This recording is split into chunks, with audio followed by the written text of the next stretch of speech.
Pemirsa, 2 narapidana dan 3 tahanan penghuni Lembaga Pemasyarakatan kelas 2B Kota Bakti, Kecamatan Sakti, Kabupaten Pidi berhasil kabur. Saat ini ketiga napi dan tahanan tersebut masih dalam pengejaran petugas. Berdasarkan data dari Lembaga Pemasyarakatan kelas 2B Kota Bakti, para napi yang kabur tersebut adalah Ridwan, warga Padang Tiji yang tersandung kasus narkoba, dan Jufandi, warga Pidi, merupakan napi kasus pencurian. Selain 2 napi, 3 tahanan juga berhasil kabur dari lapas dalam waktu yang bersamaan. Ketiganya merupakan tahanan kasus narkoba yang masih menjalani masa persidangan.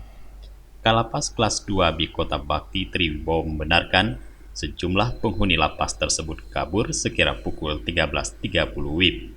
Saat ini mereka masih dalam pengejaran pihak berwajib. Berdasarkan informasi yang berhasil dihimpun tim liputan Aceh TV, kelima napi dan tahanan titipan jaksa tersebut kabur usai sholat zuhur dengan cara memanjat tembok lapas. Napi kabur dari depan lapas dengan memanjat atap. Saat kelima tersangka berupaya melarikan diri, petugas sudah mengetahui karena mendengar suara orang berjalan di atas atap. Namun karena petugas sipil tidak memiliki senjata, sehingga kelima tersangka berhasil lolos dari sergapan petugas sipil lapas.